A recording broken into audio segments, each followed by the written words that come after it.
Okay, so my name is Greg Okeson and from Asbury Seminary, and I'm delighted to be with Dr. Stevie Barola, who's a professor, teaches in our missiology and church planting program. And then Mr. Randy Ozen, who is our director of admissions, and he's probably going to be the most important person for all of you in terms of connecting the dots and making sure that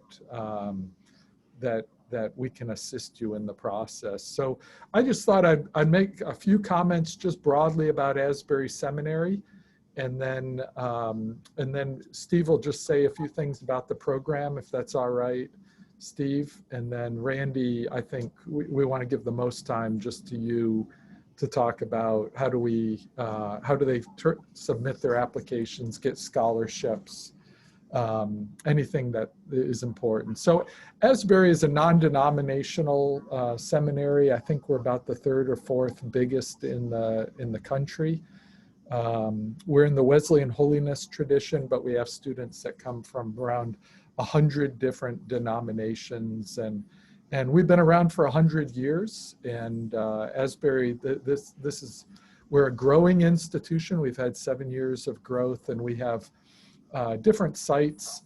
Our main campus is in Wilmore, Kentucky, but then we have sites in Florida, Colorado Springs, Tulsa, Oklahoma, Memphis, and then we're doing something special just with your network, in which we'll be offering all the residencies. So this program, it's a Master's of Intercultural Studies, which really is missiology, specializing in church planting. And the whole focus, the way that we're delivering this is just one week residencies once a year, and we're offering to do all of those residencies right there in Boise, where you live. And so that's kind of how the program is set up. Some of the courses, you'll take 2 courses at a time, and you'll all be in the same cohort with each other, which means that you really kind of build strong relationships with each other over the time, over the duration of the time. And Robert has, we're working closely with Robert to make sure that there's a lot of mentoring and discipleship, because we actually don't want to just equip people academically, but we want to form them holistically. That's a really important part of Asbury Seminary as well.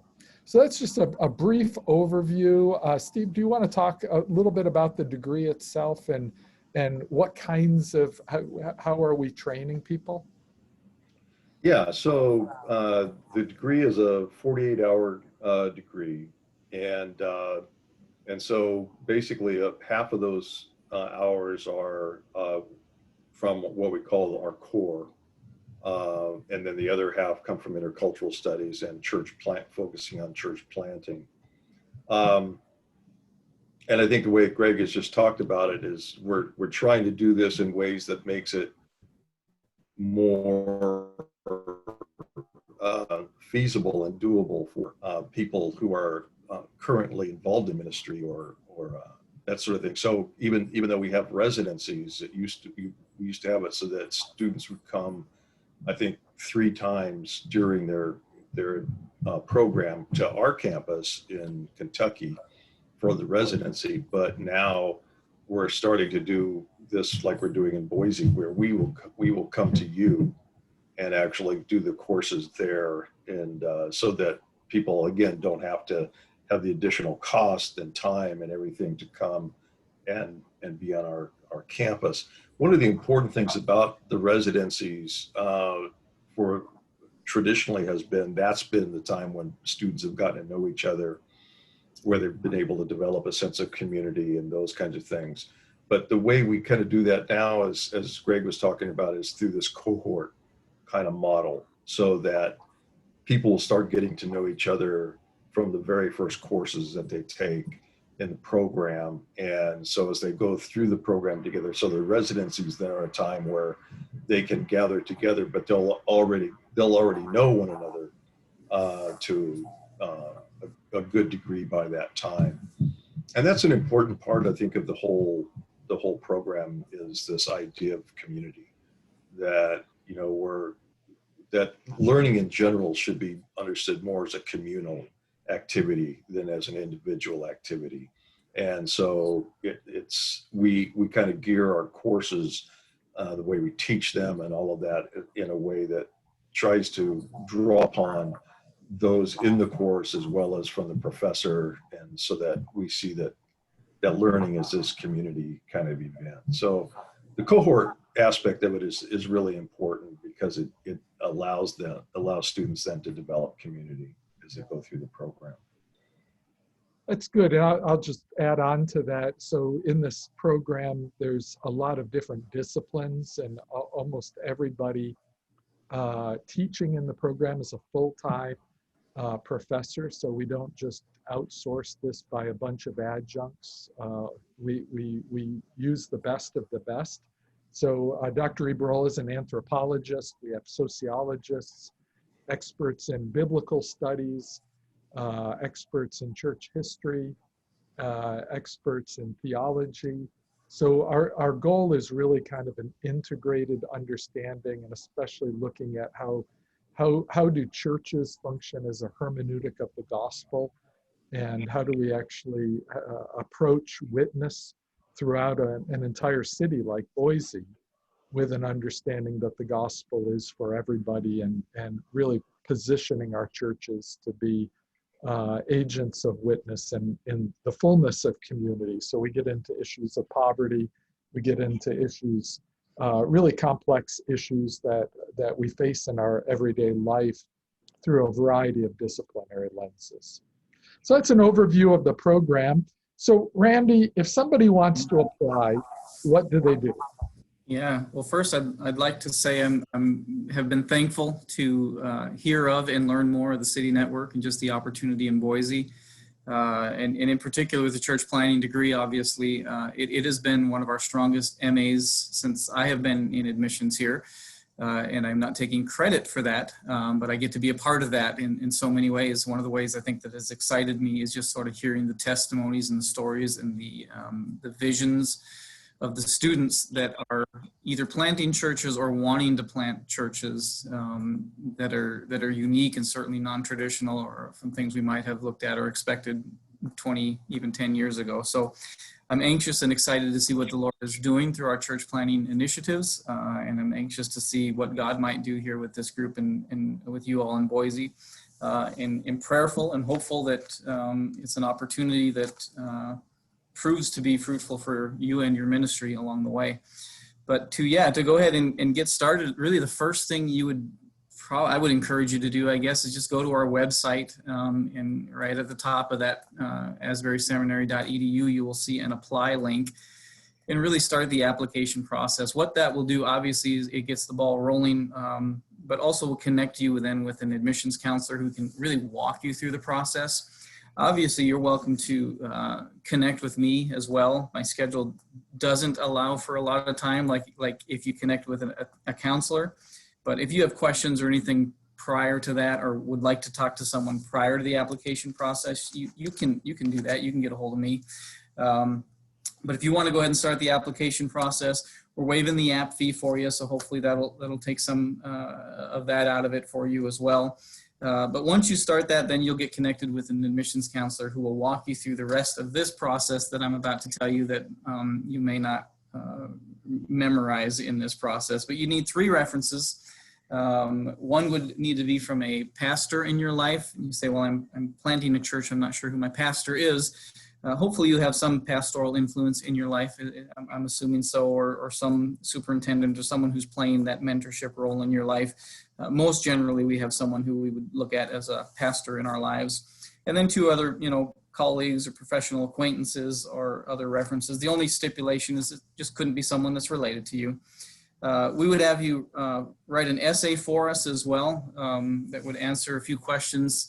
One, being, tell us your journey with Christ. What has the Lord done in your life, and how has he brought you to this point?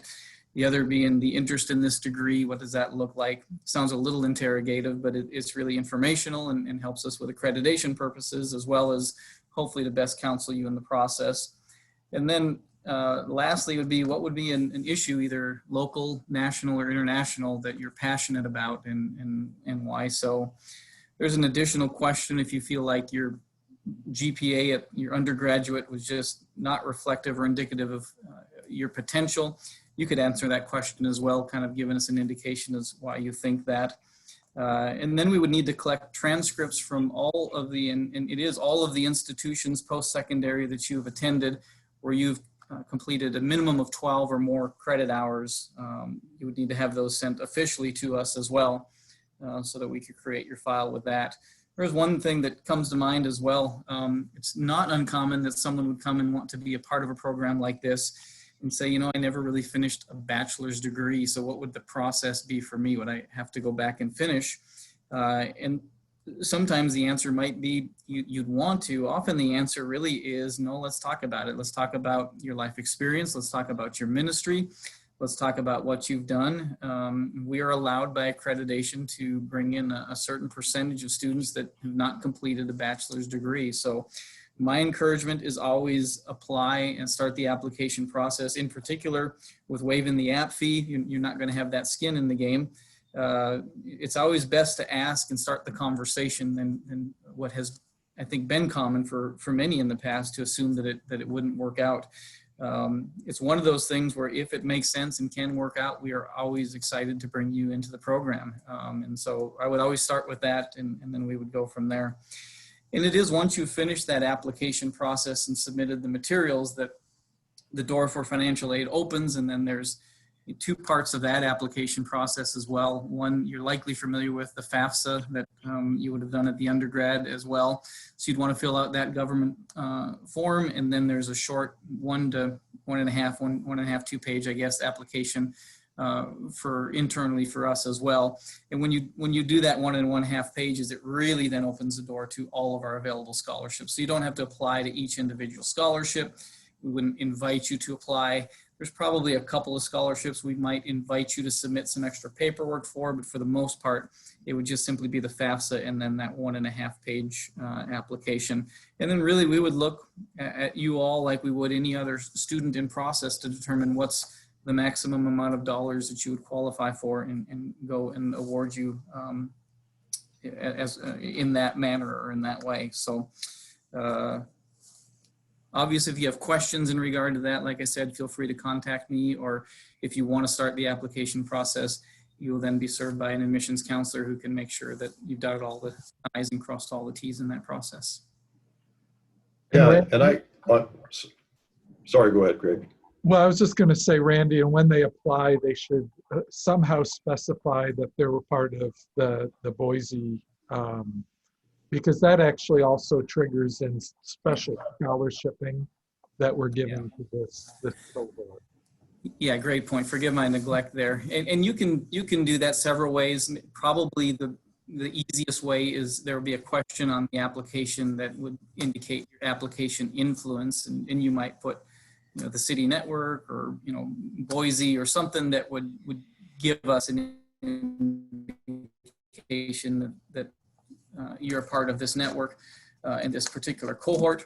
Or you could talk to the admissions counselor along the way as well and say, oh, hey, just so you know, I'm working with the Boise group. So we definitely would want to make sure, and as Greg mentioned, as we get into financial aid, we definitely want to know by then.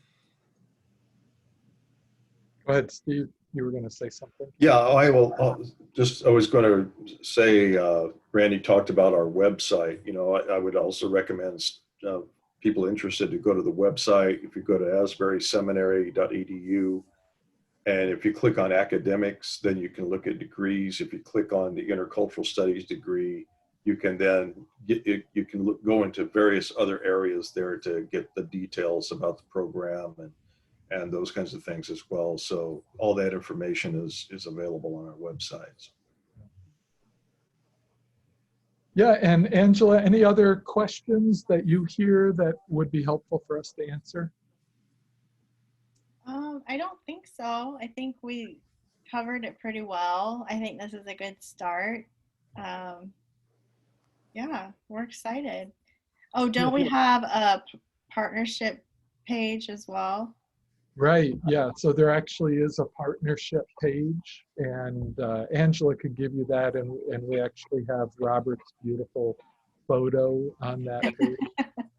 And so So we've got a special partnership with the City Network and would really love to bring in a good cohort.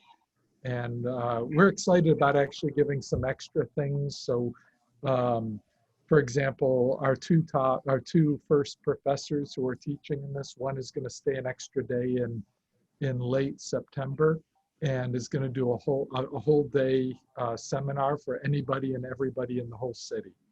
So these are things, you know, we really want to grow fruit on other people's trees. We want to be a blessing to the city of Boise. And so we're really looking forward to this relationship. So as Randy said, the best thing to do is just start the process with an application, because then we know about you. Yeah. And then we can be in dialogue. So no application fee, just start the process, and then that allows for a discussion. Awesome. Thank you so much, guys.